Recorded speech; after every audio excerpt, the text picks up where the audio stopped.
નમસ્કાર મિત્રો, ધોરણ 7 વિષય સામાજિક વિજ્ઞાનની અંદર આપણે એકમ નંબર 6 વિચરતી જાતિ અને વિમુક્ત જાતિ પ્રકરણની અંદર આપણે અહીં એમસીક્યુ પ્રશ્નોની ચર્ચા કરીશું. મિત્રો, અહીંયા ટેટ, ટાટ, જ્ઞાન સાધના, એનએમએમએસ જેવી સ્પર્ધાત્મક પરીક્ષાઓ માટે ખૂબ જ ઉપયોગી છે. તો મિત્રો, અહીં આપણે પ્રશ્નની શરૂઆત કરીએ. હજુ સુધી ચેનલને સબસ્ક્રાઇબ ના કરી હોય તો ચેનલને સૌપ્રથમ સબસ્ક્રાઇબ કરી લો. ચલો મિત્રો, આપણે અહીંયા શરૂઆત કરીએ. પ્રશ્ન નંબર 1. કાંગસિયા અને મોડવાનો શેના વેપાર સાથે જોડાયેલા હતા?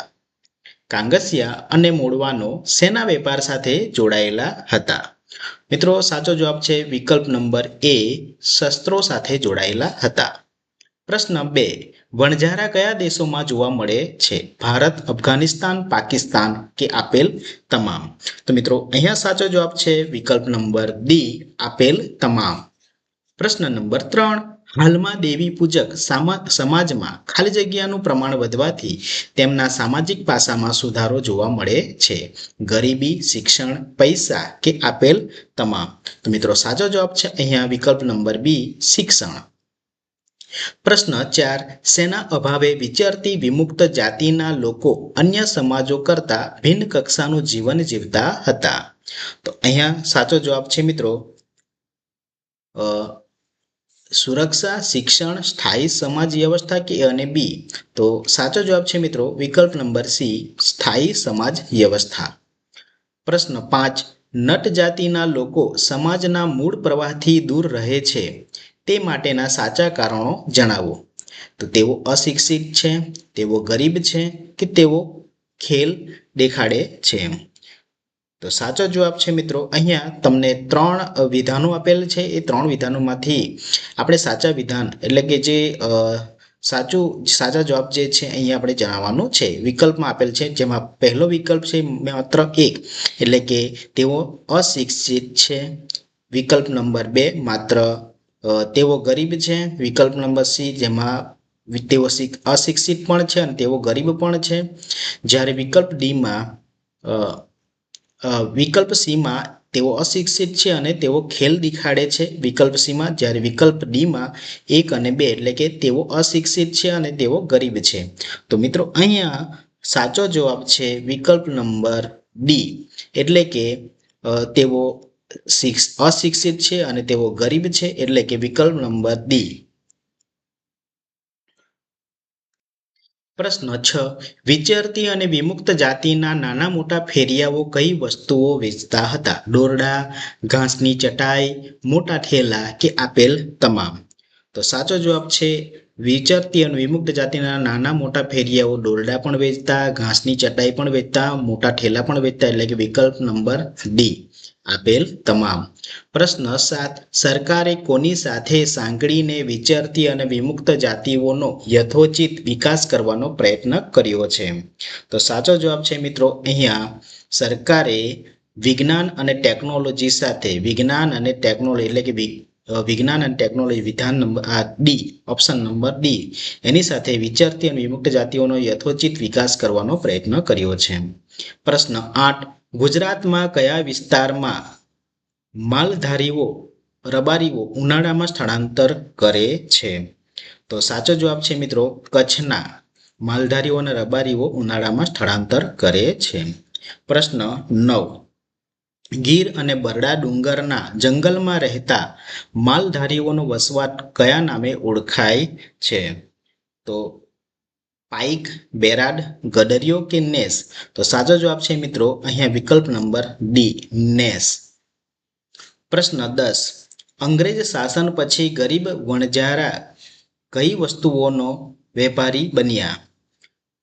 ઘાસની ચટાઈઓ અને મોટા ઠેલાના, દોરડા અને મોટા ઠેલાના, બંગડીઓ અને કાંગસીઓના કે ચાદરો અને દોરડાઓના? તો સાચો જવાબ છે મિત્રો બંગડીઓ અને કાંગસીઓના. અંગ્રેજ શાસન પછી ગરીબ વણજારાઓ બંગડીઓ અને કાંગસીઓના વસ્તુઓના વેપારી બન્યા. અગાઉનો પ્રશ્ન જોઈએ. પ્રશ્ન નંબર 11. વણઝારા ભારત ઉપરાંત કયા દેશો સુધી જોવા મળે છે? પાકિસ્તાન અને અફઘાનિસ્તાન સુધી, પાકિસ્તાન, બાંગ્લાદેશ કે પાકિસ્તાન મ્યાનમાર કે પાકિસ્તાન શ્રીલંકા? તો અહીંયા મિત્રો પાકિસ્તાન અને અફઘાનિસ્તાન સુધી એ જોવા મળે છે, એટલે કે વિકલ્પ નંબર એ પાકિસ્તાન અને અફઘાનિસ્તાન સુધી જોવા મળે છે. પ્રશ્ન 12 વણજારાઓ કયા પ્રદેશથી અનેક ચીજ વસ્તુઓ ભારતમાં લાવતા અને ભારતમાંથી બહાર લઈ જતા? મધ્ય એશિયાથી, યુરોપથી, ચીનથી કે રશિયાથી? પ્રશ્ન નંબર 12 કે જેમાં મધ્ય એશિયાથી, વિકલ્પ નંબર એ મધ્ય એશિયાથી અનેક ચીજ વસ્તુઓ ભારતમાં લાવતા અને ભારતમાંથી બહાર લઈ જતા. પ્રશ્ન નંબર 13 યુદ્ધ દરમિયાન વણજારાઓ કોની પોટ દ્વારા મુઘલ સેના માટે અનાજ અને ચીજ વસ્તુઓ લાવતા હતા?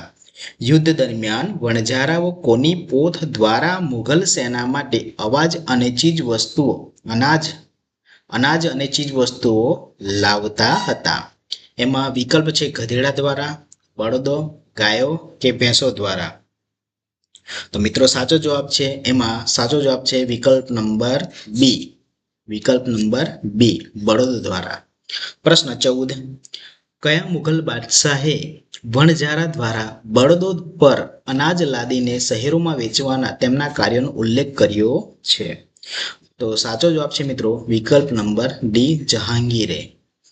પ્રશ્ન નંબર 15 દિલ્હી સલ્તનતનો કયો સુલતાન દિલ્હીના બજારો સુધી અનાજ અને ચીજ વસ્તુઓ લાવવા લઈ જવા માટે વણજારાઓનો ઉપયોગ કરતો હતો? તો અહીંયા જિયાઉદ્દીન, જલાલુદ્દીન, આબુઉદ્દીન કે અલાઉદ્દીન? તો મિત્રો અહીંયા સાચો જવાબ છે વિકલ્પ નંબર ડી અલાઉદ્દીન. પ્રશ્ન 16 વણજારાઓની પોટનો સમૂહ શું કહેવાતો? વણજારાઓની પોટનો સમૂહ શું કહેવાતો? તો સાચો જવાબ છે મિત્રો વિકલ્પ નંબર બી વણજાર ટાંડુ. ઓકે. પ્રશ્ન નંબર 17 વણજારાઓ મુખ્યત્વે શું લાવવા લઈ જવાનું કાર્ય કરતા હતા? વણજારાઓ મુખ્યત્વે શું લાવવા લઈ જવાનું કાર્ય કરતા હતા? તો સાચો જવાબ છે મિત્રો વેપારી પોથોને લઈ જવા અને લાવવાનું કાર્ય કરતા હતા. પ્રશ્ન નંબર 18 પ્રાચીન કાળથી ભારતીય સમાજ વ્યવસ્થામાં કઈ વિચરતી વિમુક્ત જાતિનું નામ જાણીતું છે? અધિકારમાં ઈરાની જાતિનું, વણજારા જાતિનું, બહુરૂપી જાતિનું કે જાતિગર જાતિનું? તો સાચો જવાબ છે મિત્રો અહીંયા વિકલ્પ નંબર બી વણજારા જાતિનું. ભારતની વિચરતી વિમુક્ત જાતિઓમાં કઈ જાતિનું સ્થાન મહત્વનું હતું? વણજારા જાતિનું, મિયાણા જાતિનું, માલધારી જાતિનું કે પારઘી જાતિનું? તો અહીંયા સાચો જવાબ છે મિત્રો વિકલ્પ નંબર એ વણજારા જાતિનું. પ્રશ્ન 20 કઈ વિમુક્ત જાતિના આંતરિક પ્રશ્નોનો મુકદ્દમો એટલે કે કેસો અદાલતમાં ભાગ્યે જ જોવા મળે છે? વણજારા જાતિના, નટ જાતિના, માલધારી જાતિના કે દેવી પૂજક જાતિના? તો સાચો જવાબ છે મિત્રો વિકલ્પ નંબર ડી દેવી પૂજક જાતિના. પ્રશ્ન 21 દેવી પૂજક સમાજની કૌટુંબિક સમસ્યાઓ ઉકેલવામાં લવાદની મુખ્ય ભૂમિકા કોણ ભજવે છે? પ્રશ્ન નંબર 21 દેવી પૂજક સમાજની કૌટુંબિક સમસ્યાઓ ઉકેલવામાં લવાદની મુખ્ય ભૂમિકા કોણ ભજવે છે? તો સાચો જવાબ છે મિત્રો જ્ઞાતિ પંચ, વિકલ્પ નંબર બી જ્ઞાતિ પંચ. પ્રશ્ન 22 શાકભાજીના ઉત્પાદન અને વેપાર ઉપરાંત કેટલાક પરંપરાગત વ્યવસાયોમાં ગુજરાતની કઈ વિમુક્ત જાતિ સંકળાયેલી છે? તો અહીંયા વિકલ્પ નંબર સી શાકભાજીના ઉત્પાદન વેપાર ઉપરાંત કેટલાક પરંપરાગત વ્યવસાયોમાં ગુજરાતની જે દેવી પૂજક જાતિ એટલે કે વિમુક્ત જાતિ સંકળાયેલી છે. પ્રશ્ન નંબર 22માં વિકલ્પ નંબર સી દેવી પૂજક જાતિ. પ્રશ્ન 23 ગુજરાતમાં વિમુક્ત જાતિઓ પૈકી કઈ જાતિ મોટાભાગના વિસ્તારોમાં જોવા મળે છે? તો સાચો જવાબ છે ઓપ્શન એ દેવી પૂજક જાતિ. પ્રશ્ન 24 વિચરતી અને વિમુક્ત જાતિઓના બાળકોના શિક્ષણ માટે સરકારે શાની સ્થાપના કરી છે? તો સાચો જવાબ છે મિત્રો ઓપ્શન નંબર ડી આશ્રમ શાળાઓ અને છાત્રાલયોની. પ્રશ્ન 25 ગુજરાતની વિમુક્ત જાતિઓમાં કઈ એક જાતિનો સમાવેશ થતો નથી? મિયાણા જાતિનો, દેવી પૂજક જાતિનો, ડફેર જાતિનો કે ભવૈયા જાતિનો? તો સાચો જવાબ છે મિત્રો ભવૈયા જાતિનો સમાવેશ થતો નથી. ગુજરાતની વિચરતી જાતિઓમાં કઈ એક જાતિનો સમાવેશ થતો નથી? જેમાં ચિત્તોડિયા જાતિનો, કાંગસિયા જાતિનો, વાંસફોડા જાતિનો કે સલાટ જાતિનો? ગુજરાતની વિચરતી જાતિ જે છે એમાં કઈ એક જાતિનો સમાવેશ થતો નથી? એમાં કાંગસિયા પણ વિચરતી જાતિ હોય છે, વાંસફોડા અને સલાટ જાતિ પણ વિચરતી જાતિઓમાં હોય છે, પરંતુ આ જે ચિત્તોડિયા જાતિ છે એ ચિત્તોડિયા જાતિનો સમાવેશ થતો નથી. પ્રશ્ન 27, ભારતની વિચરતી જાતિઓમાં કઈ એક જાતિનો સમાવેશ થતો નથી? તો અહીંયા અલગ અલગ વિકલ્પ આપ્યા છે, જેમાં બજાણિયા જાતિનો, બહુરૂપી જાતિનો, વણઝારા જાતિનો કે ભામટા જાતિનો? તો મિત્રો અહીંયા બહુરૂપી જાતિ પણ હોય છે, વણઝારા જાતિ પણ હોય છે, ભામટા જાતિ પણ હોય છે, જ્યારે બજાણિયા જાતિનો સમાવેશ થતો નથી. પ્રશ્ન 28, કયા અહેવાલના આધારે વિચરતી અને વિમુક્ત જાતિઓને બંધારણીય રીતે માનવ અધિકાર આપ્યો છે? તો ઓપ્શન અહીંયા આપણને અલગ અલગ આપ્યા છે. ઈસવીસન 2005ના અહેવાલના આધારે, ઈસવીસન 2008ના અહેવાલના આધારે, ઈસવીસન 2012ના અહેવાલના આધારે તેમજ ઈસવીસન 2018ના અહેવાલના આધારે. તો મિત્રો અહીંયા સાચો જવાબ છે મિત્રો વિકલ્પ નંબર બી, ઈસવીસન 2008ના અહેવાલના આધારે જે વિચરતી અને વિમુક્ત જાતિઓને બંધારણ રીતે માનવ અધિકાર આપ્યો છે. પ્રશ્ન 29, વિચરતી અને વિમુક્ત જાતિઓનું જીવન કોના પર આધારિત હતું? સ્થળાંતરિત ખેતી ઉપર, લોકોના મનોરંજન પર, વન્ય પેદાશોના વેચાણ પર કે વન્ય સંસાધન અને પશુપાલન પર? તો મિત્રો અહીંયા સાચો જવાબ છે વિકલ્પ નંબર ડી, વન્ય સંસાધન અને પશુપાલન પર. પ્રશ્ન 30, ભારત સરકારે ઈસવીસન 1952માં કઈ જાતિઓને અંગ્રેજોના કાળા કાયદાથી મુક્ત કરી હતી?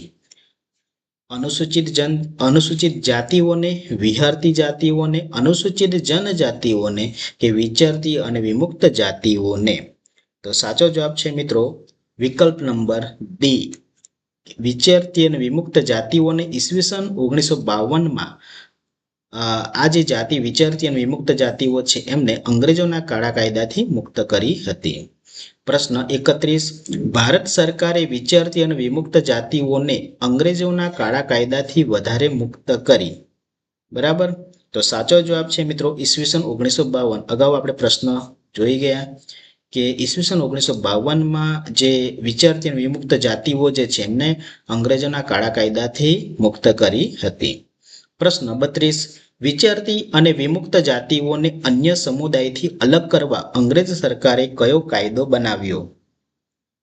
તો અહીંયા અલગ અલગ કાયદા આપેલ છે, જેમાં સાચો વિકલ્પ છે વિકલ્પ number B, criminal tribes act 1871. મિત્રો યાદ રાખજો 1871. પ્રશ્ન 33, 1857ના સંગ્રામમાં કઈ જાતિઓએ સ્વાતંત્ર્ય સેનાઓની મદદ કરી હતી? તો એમાં ગુરખાઓએ, શીખોએ, વિચરતી અને વિમુક્ત જાતિઓએ? આપેલ પૈકી એક પણ નહીં. તો સાચો વિકલ્પ છે મિત્રો વિકલ્પ નંબર સી, વિચરતી અને વિમુક્ત જાતિઓએ જ્યારે 1857ના સંગ્રામમાં સ્વાતંત્ર્ય સેનાઓની મદદ કરી હતી. પ્રશ્ન 34, ભારત કેવો વારસો ધરાવતો દેશ છે? ભારત કેવો વારસો ધરાવતો દેશ છે? તો સાચો જવાબ છે મિત્રો અહીંયા વૈવિધ્યપૂર્ણ સાંસ્કૃતિક વારસો ધરાવતો દેશ છે. પ્રશ્ન 35, વિચરતી અને વિમુક્ત જાતિઓમાં કઈ એક બાબતમાં સમાનતા હતી? વિચરતી અને વિમુક્ત જાતિઓમાં કઈ એક બાબતમાં સમાનતા હતી? તો અહીંયા વિવિધ બાબત આપેલ છે, જેમ કે ભાષા, ખોરાક, વ્યવસાય, ભાષા, વ્યવસાય, કુટુંબ પ્રથા, ભાષા, ખોરાક, પહેરવેશ કે ખોરાક, વ્યવસાય, કુટુંબ પ્રથા? તો મિત્રો સાચો જવાબ છે ભાષા, ખોરાક અને પહેરવેશ. ખાસ કરીને ભાષા, એમનો ખોરાક અને પહેરવેશ એ બાબતમાં સમાનતા હતી. પ્રશ્ન 36, ભારતની વિચરતી જાતિઓમાં કઈ એક જાતિનો સમાવેશ થતો નથી? તો સાચો જવાબ છે મિત્રો વિકલ્પ નંબર એ, દેવી પૂજક. પ્રશ્ન 37, ભારતની વિચરતી જાતિઓમાં કઈ એક જાતિનો સમાવેશ થાય છે? તો ભવૈયા, રાવળિયા, કાંગસિયા કે વણઝારા? તો સાચો જવાબ છે મિત્રો વિકલ્પ નંબર ડી, વણઝારા. પ્રશ્ન 38. ગુજરાતની વિમુક્ત જાતિઓમાં કઈ એક જાતિનો સમાવેશ થતો નથી? જેમાં છારા, દફેર, દેવી પૂજક કે પારઘી? તો સાચો જવાબ છે મિત્રો ડી, પારઘી. ગુજરાતની વિચરતી જાતિઓમાં કઈ જાતિનો સમાવેશ થાય છે? દફેર, ગારુડી, વાઘેર કે કામતી? તો સાચો જવાબ છે મિત્રો અહીંયા ઓપ્શન નંબર બી, ગારુડી જે છે એ વિચરતી જાતિઓમાં એનો સમાવેશ થાય છે. મિત્રો પ્રશ્ન નંબર 40. વિચરતી અને વિમુક્ત જાતિઓ માટે નીચેનામાંથી કયું વિધાન બંધ બેસતું નથી? તો અહીંયા અલગ અલગ વિકલ્પ આપેલ છે, જેમ કે તેઓ જીવન નિર્વાહ માટે એક જગ્યાએથી બીજી જગ્યાએ ફરતા. ઓકે, આ તો સાચું છે. તેમનું જીવન પશુપાલન અને વન્ય સંસાધન પર આધારિત હતું. આ પણ સાચું છે મિત્રો. તેઓ ગળીકામ, રંગકામ, છાપકામ વગેરે વ્યવસાયો સાથે સંકળાયેલા હતા. મિત્રો આ ખોટું વિધાન છે. તો વિચરતી અને વિમુક્ત જાતિઓ જે છે એ ગળીકામ, રંગકામ, છાપકામ વગેરે વ્યવસાયો સાથે સંકળાયેલા હતા. એ મિત્રો ખોટું છે. એટલે વિધાન નંબર સી. પ્રશ્ન વિધાન ઓપ્શન ડી છે કે તેઓ સ્થાયી ખેડૂતો સાથે વસ્તુઓનું વિનિમય કરતા. એ પણ સાચું છે. મિત્રો અહીંયા વિધાન બંધ બેસતું નથી, પ્રશ્ન પૂછવામાં આવ્યો છે. એટલે વિકલ્પ નંબર સી, ગળીકામ, રંગકામ, છાપકામ વગેરે વ્યવસાય સાથે સંકળાયેલા હતા, એ વિધાન ખોટું છે. તો મિત્રો આ રીતે અહીંયા આપણે જે વિચરતી અને વિમુક્ત જે જાતિઓ જે છે એની આપણે અહીંયા આ પ્રકરણની અંદર ચર્ચા કરી. તો આવા જ વિડીયો જોવા માટે હમણાં જ ચેનલને સબસ્ક્રાઈબ કરો. વિડીયો ગમ્યો હોય લાઈક કરજો મિત્રો, અને તમારા મિત્રો સુધી જરૂરથી એને શેર કરજો. તો આવા જ વિડીયો જોવા માટે હમણાં જ ચેનલને સબસ્ક્રાઈબ કરી લો. મળીશું આપણે નેક્સ્ટ વિડીયોમાં.